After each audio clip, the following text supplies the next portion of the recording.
Theory of education according to Plato. Plato का political philosophy हम पढ़ रहे थे और इसमें जो है ना प्लेटो का थ्योरी ऑफ एजुकेशन का कॉन्सेप्ट हम पढ़ेंगे इस वीडियो में। प्लेटो का थ्योरी ऑफ एजुकेशन समझने से पहले हम ये समझेंगे कि उन्होंने जो फ्लॉज आइडेंटिफाई किए हैं एथेंस के सिस्टम में वो क्या हैं। Flaws in Athens education system, in Athens education system, क्योंकि सबसे पहले इन्होंने जनाब एथेंस की डेमोक्रेसी को भी क्रिटिसाइज़ किया था। उसके बाद एथेंस के जो एजुकेशन सिस्टम था उसमें भी इन्होंने कुछ फ्लॉज आइडेंटिफाई किए थे। उसके बाद इन्होंने अपनी एजुकेशन की थ्योरी दी थी।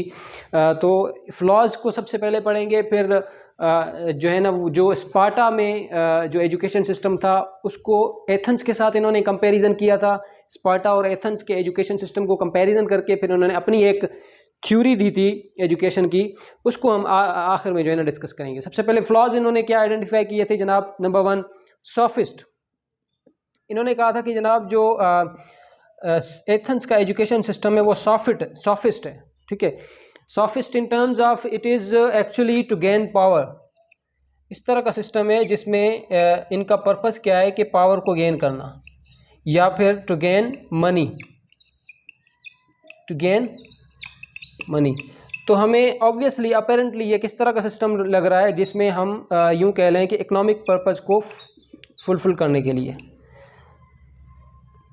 Economic purpose, not economic purpose पूरे एथेंस की पॉपुलेशन का नहीं, सिर्फ और सिर्फ पर्टिकुलर सोशल क्लास का जो है ना वो इकोनॉमिक उसको फ़ायदा हो रहा है, बाकी सोशल क्लासेस को फ़ायदा नहीं हो रहा। तो ये सॉफिस्ट सिस्टम है अकॉर्डिंग टू प्लेटो। नंबर 2 इन्होंने एक और फ्लॉ आइडेंटिफाई किया जैसे जैसे इन्होंने डीपली एनालाइज किया सिस्टम को। नंबर 2 जनाब इन्होंने कहा कि ये सिस्टम क्या है, प्राइवेट सिस्टम है, it is a private system, ठीक है। उस वक्त ऑब्वियसली जो है ना वो एथेंस में एजुकेशन सबके लिए कंपलसरी तो थी, लेकिन प्राइवेटली जो है ना वो इंस्टीट्यूट रन किए जाते थे जिसमें लोगों को कुछ जो है ना वो जो है ना वो कुछ पैसे देकर जो है ना वो तालीम हासिल करना होती थी लोगों को, ठीक है। तो ये प्राइवेट है, not for all, it was not for all, ठीक है। नॉट फॉर ऑल है, इसका मतलब है कि सबको जो है ना सबके लिए ऑब्वियसली कंपलसरी तो है लेकिन सबके लिए एजुकेशन नहीं है, क्योंकि सबके पास पैसा नहीं है एजुकेशन गेन करने के लिए, एजुकेशन एक्वायर करने के लिए। प्राइवेट इंस्टीट्यूशंस ये गवर्नमेंट की प्रॉपर्टी नहीं है, गवर्नमेंट के हाथ में नहीं है, प्राइवेटली जो है ना इसको रन किया जा रहा है। और दूसरा ये इन्होंने आइडेंटिफाई किया कि जनाब ये जो सिस्टम है इसमें कोई फिज़िकल एजुकेशन नहीं दी जा रही है, नो फिज़िकल एजुकेशन, ठीक है। तीसरा जो इन्होंने फ्लॉ आइडेंटिफाई किया कि एजुकेशन जो है ना वो फिज़िकल एजुकेशन नहीं दी जा रही है, जिसमें फ़िज़िकल ट्रेनिंग इन्वॉल्व होती है। उस वक्त बहुत ज़्यादा इंपॉर्टेंस दी जा रही थी।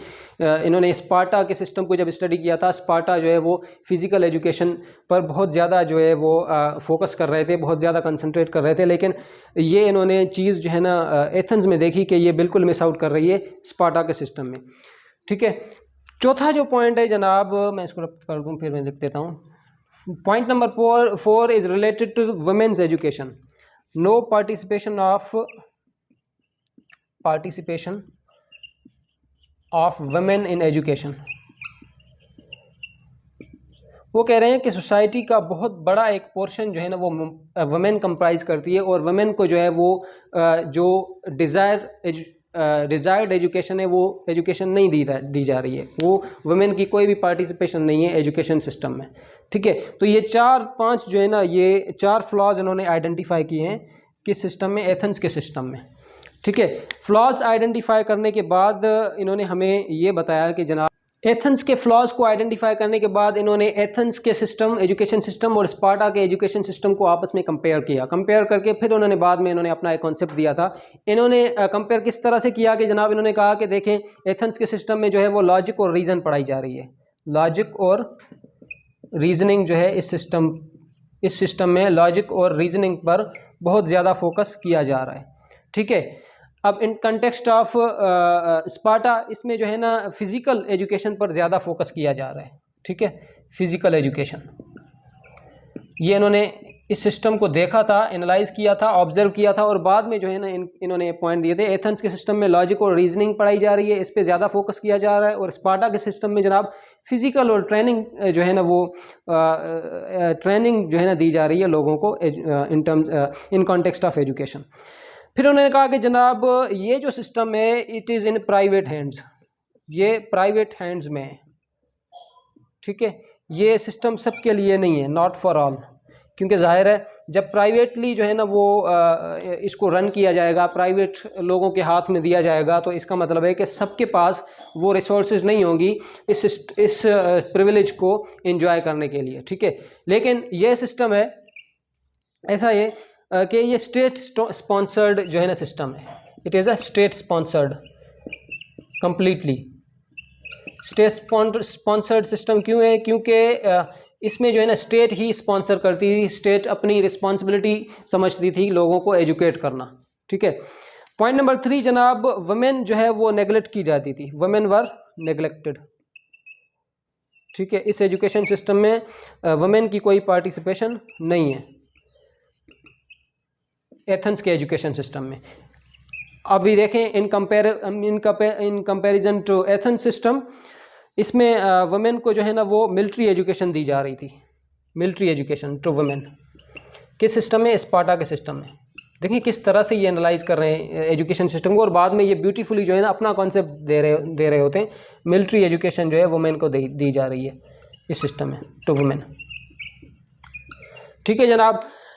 जो है वो पब्लिक सर्विसेज भी वुमेन को जो है ना वो पब्लिक सर्विसेज के बारे में भी बताया जा रहा है, पब्लिक सर्विसेज के बारे में उनको एजुकेट किया जा रहा है। और दूसरा जो है ना वो मिलिट्री की एजुकेशन भी दी जा रही है, ठीक है। मिलिट्री मतलब सिक्योरिटी इश्यूज के बारे में भी इनको जो है ना वो नॉलेज दी जा रही है, वो नेसेसरी नॉलेज जो रिक्वायर्ड है एक ज़रूरी सिटीज़न के लिए, ठीक है। तो देखें वुमेन को कितना जो है ना वो यहाँ पे इंपॉर्टेंस मिल रही है, लेकिन इस एजुकेशन सिस्टम में वुमेन वर कम्प्लीटली नेग्लेक्टेड। ये ऑब्जर्वेशंस थी जनाब प्लेटो की, इन्होंने कंपेयर किया दोनों सिस्टम्स को।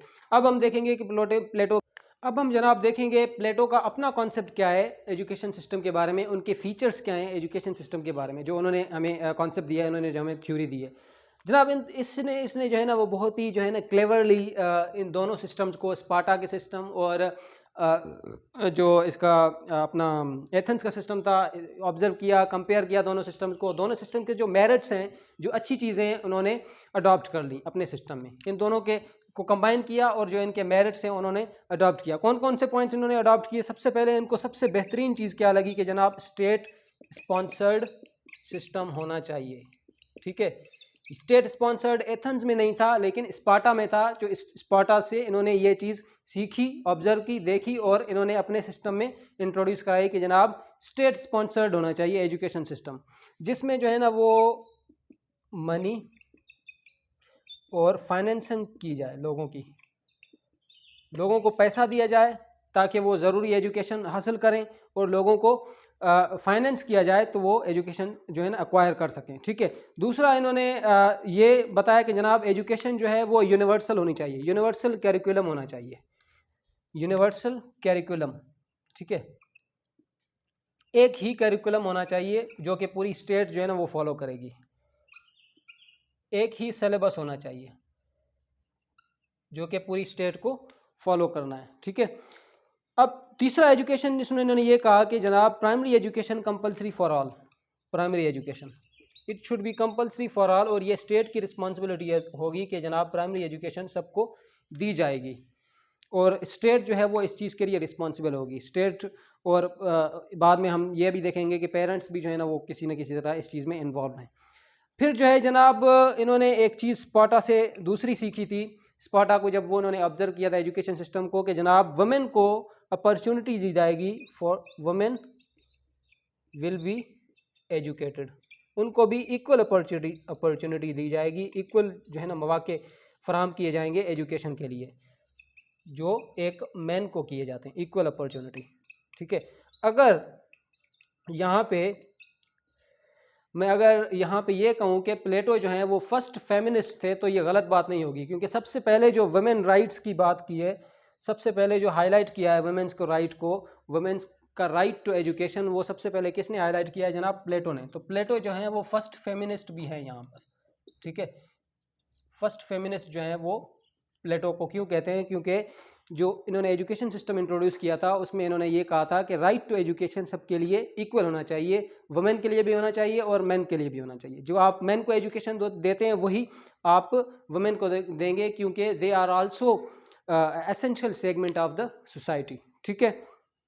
हाँ, ये था जनाब इनका एजुकेशन सिस्टम। नेक्स्ट वीडियो में इंशाल्लाह मैं जो है ना फर्दर इनकी थ्योरी को सही तरीके से एक्सप्लेन करूँगा और किस तरह से इन्होंने जो है ना वो अप्लाई किया है सिस्टम को एथेंस में, ये भी मैं आपको एक्सप्लेन करूँगा। और एजुकेशन की पूरी जो है ना वो एक आपको फ़िलासफ़ी समझाऊँगा इसकी। अब तो मैंने फ़ीचर्स बताएं आपको और इसका कंपैरिजन बताया। नेक्स्ट वीडियो में इंशाल्लाह फर्दर मैं एक्सप्लेन करूँगा इस सिस्टम को। थैंक यू, अल्लाह हाफ़िज़।